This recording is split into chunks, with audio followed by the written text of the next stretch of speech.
ఈరోజు సామాజిక విప్లవ వీరుని 200వ జయంతి శుభాకాంక్షల సందర్భంగా ఈరోజు బీసీ సంఘాల ఐక్యవేదిక ఆధ్వర్యంలో ఈ కార్యక్రమం ఏర్పాటు చేయడం జరిగింది.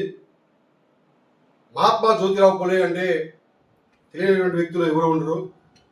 ఆనాటి రోజుల్లోనే సత్య శోధక్ అని చెప్పేసి ఒక వ్యవస్థను ఏర్పాటు చేసి ఎవరైతే సమాజంలో వెనుకబడినటువంటి వాళ్ళు ఉన్నారో వారందరికీ ఆర్థికంగాను సామాజికంగాను వాళ్ళ చదువుల పట్ల వారందరికీ ఒక మార్గదర్శకంగా నడిపేటువంటి గొప్ప వ్యక్తి మహాత్మా జ్యోతిరావు పూలే.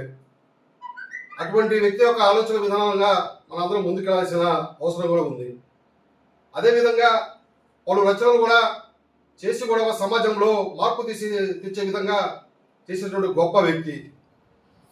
ఇక ఇవన్నీ చేయడానికి ప్రధాన కారణం ఏంటంటే ఆనాటి రోజుల్లోనే మహాత్మా జ్యోతిరావు పూలే ఒక తల్లిదండ్రులు పూలు అమ్మేవారు.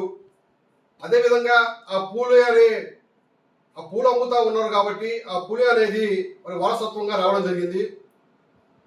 ఆ తరువాత 19వ ఏటలోనే సావిత్రిబాయి పూలేని పెళ్లి చేసుకొని ఆమెను విద్య నేర్పించి ఎవరైతే వెనుకబడినటువంటి వర్గాల వాళ్ళందరికీ విద్యను అభ్యసించే విధంగా తీర్చిదిద్ది అణగారి వర్గాలకి విద్య నేర్పించిన ఘనత వారి ఇద్దరు దంపతులకి దక్కిందని చెప్పేసి ఈ సందర్భంగా తెలియజేస్తా ఉన్నాం. అంతేకాకుండా ఒకరోజు వాళ్ళ యొక్క స్నేహితుల యొక్క పెళ్లి సంబంధించినటువంటి వ్యవహారంలో ఇతను కూడా ఆహ్వానించడం జరిగింది.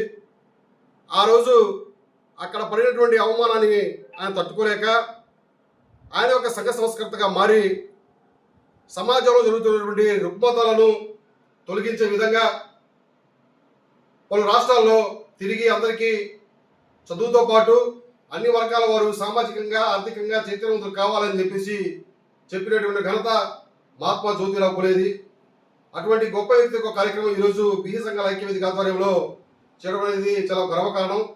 ఈ కార్యక్రమంలో పాల్పంచుకున్నటువంటి ఎస్సీ ఎస్టీ బీసీ ఇతర సంఘాల నాయకులందరికీ పేరు పేరున ప్రత్యేకమైనటువంటి కృతజ్ఞత తెలియజేస్తా ఉన్నాం.